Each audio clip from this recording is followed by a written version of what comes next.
ચલો બાળકો, તો આજે આપણે જોઈશું ચેપ્ટર નંબર 3 ના ઉદાહરણના દાખલા. બરાબર છે. હવે તમને ખ્યાલ હોય તો અત્યાર સુધી આપણે શું જોયું હતું, તો કે ચેપ્ટર નંબર 3 ની અંદર થિયરીઓ જોઈ હતી. પછી જોડે જોડે આપણે છેલ્લા 2 લેક્ચરોમાં સંકલન અને વિકલન કઈ રીતે ઉપયોગ કરવો એની વાત કરી હતી. હવે તો અહીંયા સૌથી પહેલા આપણે શરૂઆત કરીશું ઉદાહરણ નંબર 1 થી. બરાબર. શરૂઆતના જે 3 ઉદાહરણ છે એકદમ ઈઝી છે.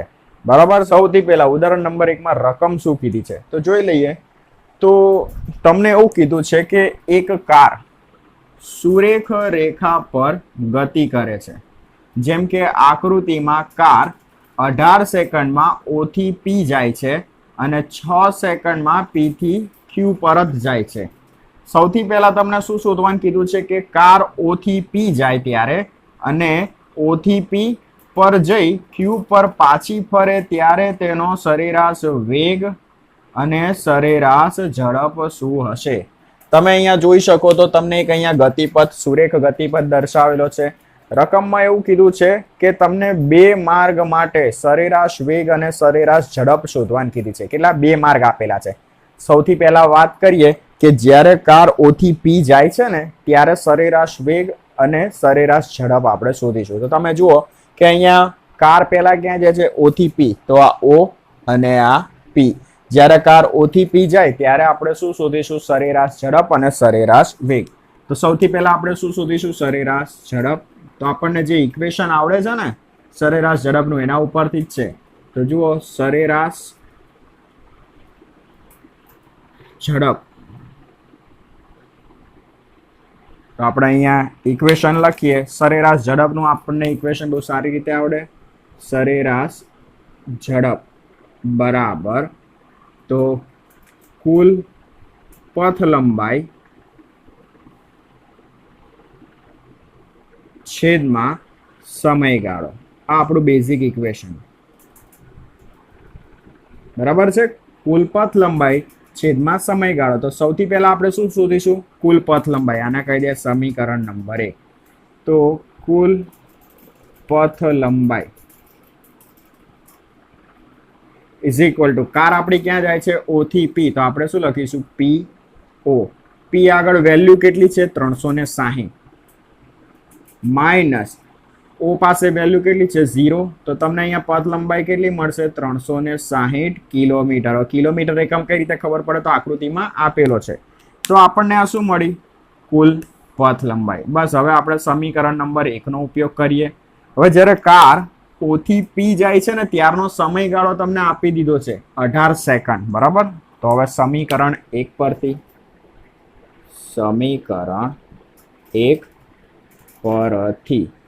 તો સરેરાશ ઝડપ ઇઝ ઇક્વલ ટુ કુલ પથ લંબાઈ આપણે શોધી 360. તો O થી P માર્ગ પર કેટલી સેકન્ડમાં જાય છે? તો કે 18. તો આપણને ખબર છે 18 દુ 36 પણ 360 છે એટલે શું થશે? 20. એકમ શું આવશે? કિલોમીટર પર સેકન્ડ.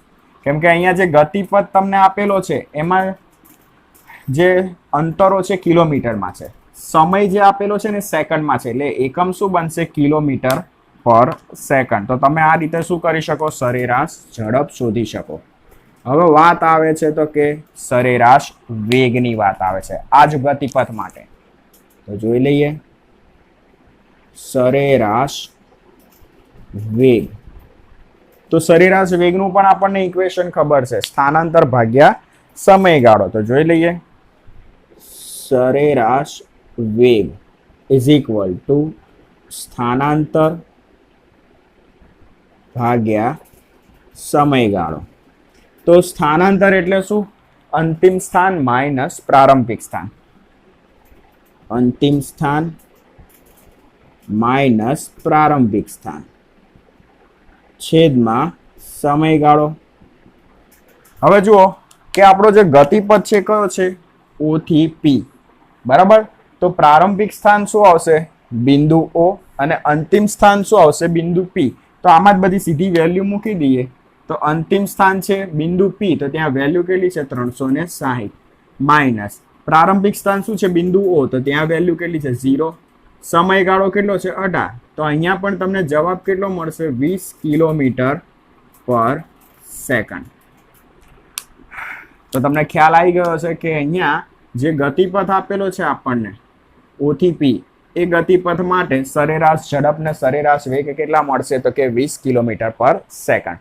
હવે આગળ વાત કરીએ તો બીજો તમને ગતિપથ આપેલો છે કે કાર O થી P પર જઈ Q પર પાછી ફરે છે.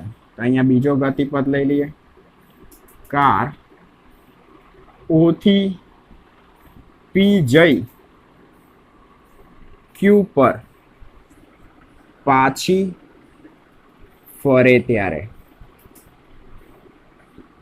બરાબર છે. તો હવે તમે વિચારો કે કાર પહેલા ક્યાં ગઈ? O થી P ગઈ, પછી P થી ક્યાં ગઈ? Q. તો O થી P, P થી Q એ દરમિયાન તમારે સરેરાશ ઝડપ અને સરેરાશ વેગ શોધવાનું છે. તો સૌથી પહેલા આપણે સરેરાશ ઝડપ જ શોધી લઈએ. તો સરેરાશ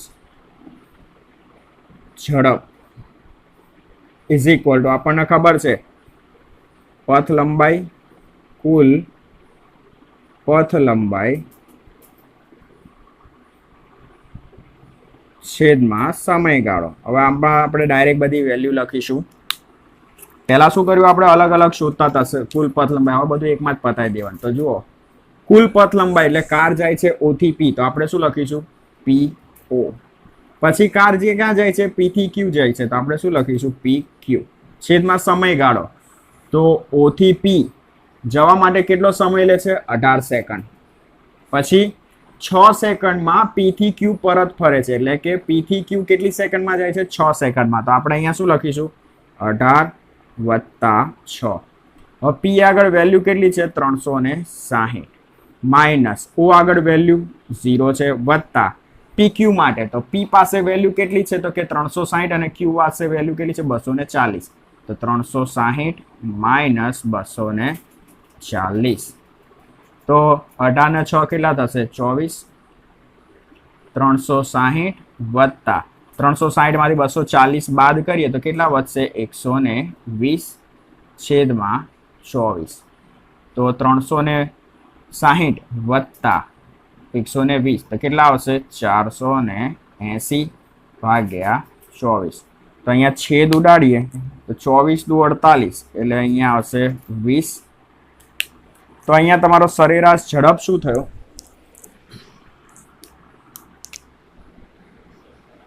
20 કિલોમીટર પર સેકન્ડ. બરાબર. તમારે કામ અહીંયા એકદમ ઈઝી હતી કે શું કરવાનું હતું? કુલ પથ લંબાઈ શોધવાનું હતું. તો કાર પહેલા ક્યાં ગઈ? O થી P ગઈ, તો આપણે શું લખ્યું? PO. પછી કાર ક્યાં જાય છે? P થી Q જાય છે, તો વત્તા શું લખ્યું? PQ. હવે O થી P જવા માટે કેટલો સમય લે છે? 18 સેકન્ડ. P થી Q જવા માટે કેટલો સમય લે? 6 સેકન્ડ. તો ટોટલ સમયગાળો કેટલો થશે? 18 + 6. P આગળ વેલ્યુ 360, O આગળ વેલ્યુ 0 એટલે 360 માઇનસ 0 એટલે 360 વત્તા P આગળ વેલ્યુ 360, Q આગળ વેલ્યુ 240. 360 માઇનસ 240 કરીએ એટલે આપણને મળે 120. ગણતરી મારશો એટલે તમને 20 કિલોમીટર પર સેકન્ડ મળી જશે. હવે આપણે શું શોધવાનું છે? તો કે સરેરાશ વેગ. તે પણ ઈઝી છે, તો જોઈ લઈએ. તો સરેરાશ વેગ બરાબર આપણને ઇક્વેશન ખબર છે, સ્થાનાંતર ભાગ્યા સમયગાળો. તો સ્થાનાંતર એટલે શું? તો કે અંતિમ સ્થાન માઇનસ પ્રારંભિક સ્થાન છેદમાં સમયગાળો. ચલો, અંતિમ સ્થાન તો તમે વિચારો કારનો જે ગતિપથ છે O થી P, P થી Q, તો અંતિમ સ્થાન શું આવ્યું? Q પાસે વેલ્યુ કેટલી છે? 240. તો આપણે અહીંયા લખીશું 240. અને પ્રારંભિક સ્થાન શું છે? તો કે બિંદુ O, ત્યાં વેલ્યુ કેટલી? 0. સમયગાળો કેટલો આવશે? તો કે 24. તો તમને અહીંયા મળશે 10 કિલોમીટર પર સેકન્ડ. એકદમ ઈઝી. તો આ તમારો દાખલા નંબર 1 અહીંયા પૂરો થયો. બરાબર. તમે જે અત્યાર સુધી જે સમીકરણ શીખ્યા હતા બસ એનો જ તમારે અહીંયા બેઝિક ઉપયોગ કરવાનો છે.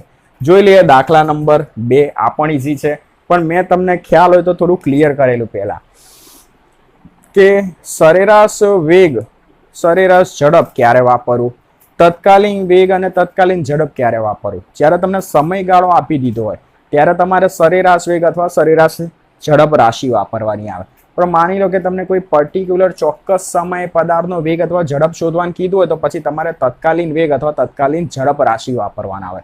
તો જોઈ લો અહીંયા દાખલા નંબર 2 એ બંનેનું મિક્સિંગ છે. તો જોઈ શકો છો એક્સ અક્ષને અનુલક્ષીને ગતિ કરતા એક પદાર્થનું સ્થાન x બરાબર a પ્લસ બીટી સ્ક્વેર વડે દર્શાવ્યું છે. આનો મતલબ શું થયો કે જે સ્થાન છે ને x એ સમયનું આ જે સમીકરણ છે ને એની અનુસાર બદલાય છે. એટલે કે સમય સાથે અહીંયા સ્થાનમાં શું થાય છે? ફેરફાર થાય છે. કયા સમીકરણ મુજબ? આ સમીકરણ મુજબ.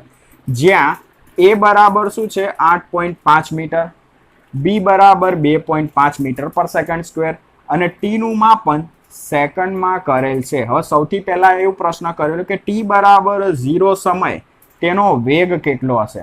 હવે t બરાબર 0 સમય એ શું કહેવાય? ચોક્કસ સેકન્ડ, ચોક્કસ સમય કહેવાય. અને ચોક્કસ સમયે તમારે વેગ જાણવો હોય તો કઈ રાશિ વાપરશો? સરેરાશ વેગ વાપરશો કે તત્કાલીન વેગ? તો આપણે વાપરીશું તત્કાલીન વેગ. તો એમાં આપણે શું કરવું પડશે? વિકલનનો ઉપયોગ કરવો પડશે. તો સૌથી પહેલા આપણે શું કરીશું? સ્થાનનું સમીકરણ છે અને મેં તમને એવું કીધેલું કે જ્યારે પણ તમે સ્થાનનું સમયની સાપેક્ષે વિકલન કરો એટલે તમને શું મળે? વેગ મળે. તો આપણી જોડે સમીકરણ છે તો જોઈ લઈએ. એની પહેલા બધી વેલ્યુ અલગથી લખી નાખીએ કે જેથી આપણે કરીને આમાં શોધવી ના પડે. a is equal to 8.5 metre, b બરાબર 2.5 મીટર પર સેકન્ડ સ્ક્વેર, બરાબર. અને t બરાબર 0 સમય આપી દીધો છે. તમારે સૌથી પહેલા શું શોધવાનું છે? t બરાબર 0 સમયે વેગ. તો સૌ પ્રથમ તત્કાલીન વેગનું ઇક્વેશન છે આપણી જોડે. તત્કાલીન વેગ, તમને વેગ યાદ હોય તો v બરાબર dx બાય dt. આપણે જે પણ વિકલન ભણ્યા હતા ને કે હવે એનો ઉપયોગ આવશે. તો આનો મતલબ શું છે કે સમય સાથે સ્થાનમાં શું થાય છે? ફેરફાર થાય છે. આનો મતલબ શું થયો કે સમય સાથે સ્થાનમાં ફેરફાર થાય એટલે તમને શું મળે? વેગ મળે. હવે જે x છે ને તો x બરાબર આ સમીકરણ છે, બરાબર. તો એ વેલ્યુ મૂકી દઈએ. તો d બાય dt x ની જગ્યાએ તમારે મૂકવાનું છે. તો d બાય dt તો એઝ ઇટ ઇઝ જ રહેશે, a પ્લસ બીટી સ્ક્વેર. ચલો હવે આપણે હજી નવા છીએ વિકલનમાં એટલે આપણે આ બંને પદ છૂટા પાડીશું કે જેથી કરીને તમને વધારે ખ્યાલ આવે. તો d by dt of a plus d by dt of b t square. હવે નિયમ એવો હતો કે જો તમારે અહીંયા કોઈ પણ રાશિની સાપેક્ષે વિકલન કરવાનું આવે અને અહીંયા જે તમારી જોડે પદ છે એ આખું પદ અચળ હોય તો અચળનું વિકલન શું થાય? 0 થાય. સમીકરણ નંબર 1 યાદ કરો. તો અહીંયા સમયની સાપેક્ષે એ શું છે? અચળાંક છે. કઈ રીતે ખબર પડે? તો જુઓ a બરાબર 8.5 મીટર છે. 8.5 એ શું થયું? એક પ્રોપર સંખ્યા થઈ, બરાબર. તો મેં તમને કીધેલું કે અચળ અથવા સંખ્યા હોય તો એનું વિકલન શું થાય? 0 થાય. તો અહીંયા a બરાબર કેટલા છે? 8.5 એટલે અચળ જ થયું કહેવાય. તો સમયની સાપેક્ષે અહીંયા અચળનું વિકલન શું થશે? 0. તો આપણે અહીંયા v બરાબર શું લખીશું? 0 વત્તા હવે અહીંયા d by dt b t square. તો તમને ખ્યાલ છે કે અહીંયા b એ શું છે? એ પણ અચળ છે. કેમ કે b બરાબર છે 2.5 મીટર પર સેકન્ડ સ્ક્વેર. પણ એનું ટેન્શન નથી કેમ કે b અચળ છે પણ એની સાથે t સ્ક્વેર ગુણાકારમાં છે. એટલે શું થશે? અહીંયા t ની સાપેક્ષે t સ્ક્વેર નું વિકલન કરવાનું, બરાબર. પહેલા શું કરવાનું? t સ્ક્વેર નું વિકલન કરવાનું, પછી આ t નું વિકલન કરવાનું. પહેલા t સ્ક્વેર નું વિકલન કરવાનું, પછી કોનું વિકલન કરવાનું? તો કે t ની સાપેક્ષે t નું, તો એ તો 1 જ થવાનું. એટલે જ્યારે પણ તમે આવી રીતે t ની સાપેક્ષે t નું છેલ્લે જ્યારે વિકલન કરતા હોય ને તો તમે બતાવો કે ના બતાવો ચાલે, બરાબર છે. જુઓ હું કઈ રીતે લખું છું. તો b એ અચળ છે તો પહેલા એને 12 મૂકી દઈએ. t સ્ક્વેર તો આપણને ખબર છે જેટલા બી ઘાત હોય એ પહેલા આગળ આવી જાય અને પછી એક ઘાત બાદ કરી નાખવાનો. તો t⁻2 - 1 અને પછી તમે t ની સાપેક્ષે t નું વિકલન કરો dt બાય dt. તો આનું t ની સાપેક્ષે t નું શું થાય? 1 થઈ જાય. પણ હું કદાચ આ ના બતાવું ને તો પણ વાંધો નહીં, બરાબર. એમાં તમારા કઈ માર્ક્સ ના કપાય, બરાબર. કેમ કે t ની સાપેક્ષે t નું 1 જ એટલે હું અહીંયા 1 લખું કે ના લખું કઈ ફેર ના પડે. હવે સાદું રૂપ આપીએ તો v બરાબર b × 2t, 2 - 1 એટલે એક ઘાત વધશે તો b × 2t. અહીંયા b ની વેલ્યુ કેટલી છે? 2.5 × 2 × t ની વેલ્યુ છે 0. કેમ કે તમારે t બરાબર 0 સેકન્ડે પદાર્થનો વેગ જાણવાનો હતો. તો ગુણાકારમાં 0 છે તો આખું પદ શું થઈ જશે? 0. તો t બરાબર 0 સમયે પદાર્થનો વેગ શું હશે? 0. તો તમને ધીરે ધીરે ખ્યાલ આ મળશે કે વિકલનનો કેટલો ઉપયોગ છે. બરાબર છે. જ્યાં સુધી 12મું ધોરણ તમારું પૂરું નહીં થાય ને, ત્યાં સુધી તમે કોલેજમાં એડમિશન નહીં મળી લો, ત્યાં સુધી તમારે સંકલન અને વિકલન સાથે રમવાનું જ આવશે. તો જોઈ લો હવે આગળ શું કીધું છે. 2 સેકન્ડ અને 4 સેકન્ડે સરેરાશ વેગ કેટલો હશે? હવે આમાં થોડું ભેજું વાપરવાનું છે. તમને અહીંયા સમયગાળો આપી દીધો છે 2 અને 4 સેકન્ડની વચ્ચે, એટલે 2 થી 4 નો શું થયો? સમયગાળો થયો. અને આ સમયગાળા માટે મારે શું શોધવાનું છે? સરેરાશ વેગ. હવે સરેરાશ વેગનું ઇક્વેશન યાદ કરો, સ્થાનાંતર છેદમાં સમયગાળો. હમણાં જ ક્યાંક આપણે લખેલું હતું, સ્થાનાંતર છેદમાં સમયગાળો. તો પહેલા તો ઇક્વેશન લખીએ, પછી આગળની કાર્યવાહી આગળ વધારીએ. તો સૌથી પહેલા સરેરાશ વેગ ઇઝ ઇક્વલ ટુ સ્થાનાંતર છેદમાં સમયગાળો. હવે મારે શું કરવું પડે? પહેલા તો સ્થાનાંતર મેળવવું પડે. સમયગાળો તો છે મારી જોડે, 2 થી 4 નો સમયગાળો છે, બરાબર છે. પણ મારે શું જોઈએ? સ્થાનાંતર જોઈએ. તો સ્થાનાંતર એટલે શું? અંતિમ સ્થાન માઇનસ પ્રારંભિક સ્થાન. હવે તમે વિચારો કે પ્રારંભિક સ્થાન તમને ક્યારે મળે? પ્રારંભિક સમય. અંતિમ સ્થાન ક્યારે મળે? અંતિમ સમય. તો હું 2 સેકન્ડનો ઉપયોગ કરીશ ને આ સમીકરણમાં, એટલે મને શું મળશે? પ્રારંભિક સ્થાન x મળી જશે. પછી હું 4 સેકન્ડનો ઉપયોગ આમાં કરીશ ને, એટલે મને શું મળશે? અંતિમ સ્થાન. તમે થોડું વિચારો લોજિકલી કે આપણી જોડે સરેરાશ વેગનું સમીકરણ છે સ્થાનાંતર ભાગ્યા સમયગાળો. હવે સ્થાનાંતર એટલે શું? અંતિમ સ્થાન માઇનસ પ્રારંભિક સ્થાન. તો તમે વિચારો કે તમને અંતિમ સ્થાન અને પ્રારંભિક સ્થાન કઈ રીતે મળે? તો અહીંયા જે સમયગાળો છે એમાં પ્રારંભિક સમય છે 2 સેકન્ડ. તો 2 સેકન્ડે મને શું મળશે? પ્રારંભિક સ્થાન. 4 સેકન્ડે અંતિમ સમય છે, તો અંતિમ સમય મને શું મળશે? અંતિમ સ્થાન. તો આ બંને સમીકરણનો 1 by 1 આમાં ઉપયોગ કરીશું અને અંતિમ સ્થાન ને પ્રારંભિક સ્થાન મેળવીએ. તો સૌથી પહેલા પ્રારંભિક સ્થાન મેળવીએ. તો પ્રારંભિક સ્થાન તો આપણે એને બતાવીશું x1 વડે. પહેલા તો બેઝિક ઇક્વેશન લખીએ, a વત્તા bt સ્ક્વેર. હવે એમાં t બરાબર કેટલા મૂકીશું? 2 સેકન્ડ મૂકીશું, બરાબર છે. તો x1 is equal two a ની વેલ્યુ છે આપણી જોડે 8.5, b ની વેલ્યુ છે 2.5 અને t ની વેલ્યુ કેટલી છે? 2 અને એનો સ્ક્વેર. તો 8.5 વત્તા 2.5, 2 નો વર્ગ કેટલો થશે? 4. હવે આનો કેટલું થશે? 2.5 ગુણ્યા 4 એટલે કેટલા થશે? 10. તો 8.5 વત્તા 10. તો તમને x1 મળી ગયા કેટલા? તો કે 18.5 મીટર. તો આપણને પ્રારંભિક સ્થાન મળી ગયું. હવે અંતિમ સ્થાન મેળવવાનું બાકી. તો જોઈ લઈએ. તો અંતિમ સ્થાન કયા સમય મળશે? 4 સેકન્ડે.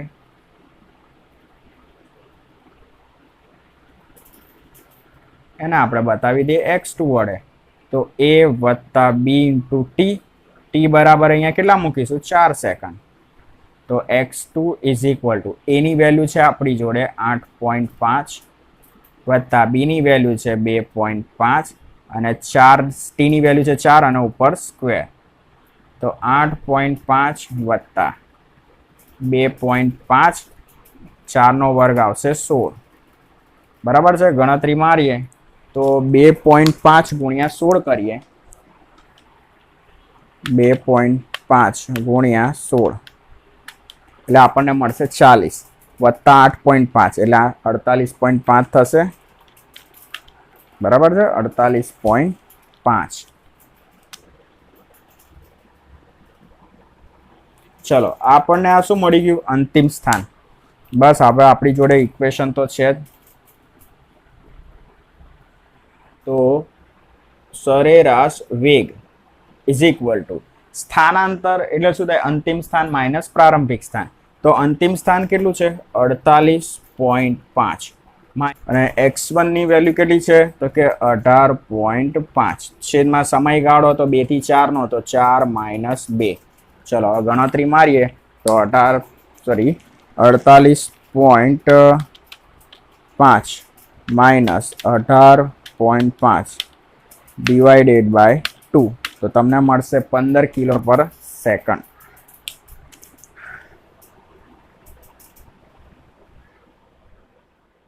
તો આ તમારો